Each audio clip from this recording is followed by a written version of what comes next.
Welcome. First of all, we will design our menu.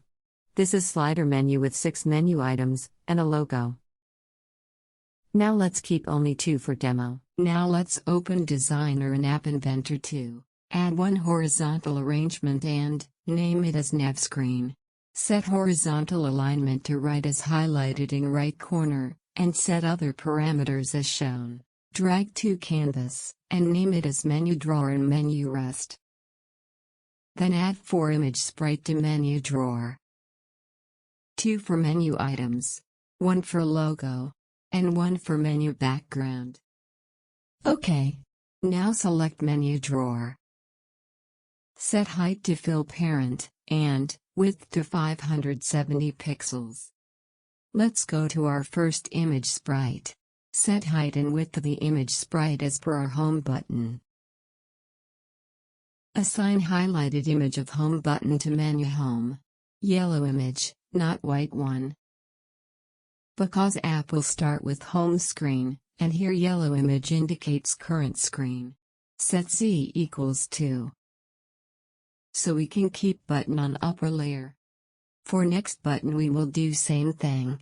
Just we need to use white image because performance screen is not current screen. To include logo and menu, do settings as shown. This sprite is used to set background of menu.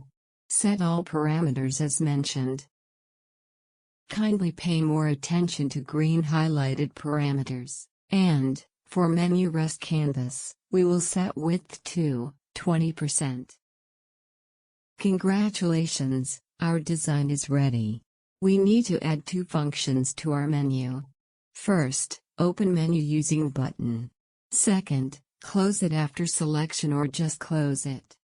Let's start by adding navigator button as shown on screen. In blocks area add these blocks. Navigation procedure will close current screen, and open menu screen. Then call menu to enter from left edge, towards right. Edge reached block, will move all menu items, as per coordinates of menu background. And the if condition will be true while closing menu. Coming to our second objective, as user performs selection, means as user touches button, only that selection should be highlighted. Here variable n represents current screen. We kept n equals 1 for home screen. Then negative speed is kept to send menu towards left edge of screen.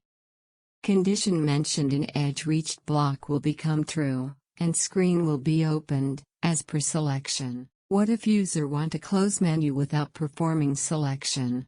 We are providing 2 ways. Do left swipe on menu drawer canvas, or touch menu rest canvas. Both will close menu, and open previous screen. Whoa, our menu is ready. Wait, whether it is suitable for all devices? No. We need to add one last block for that purpose. This block will change menu size, according to screen of the user device. Thank you very much for watching.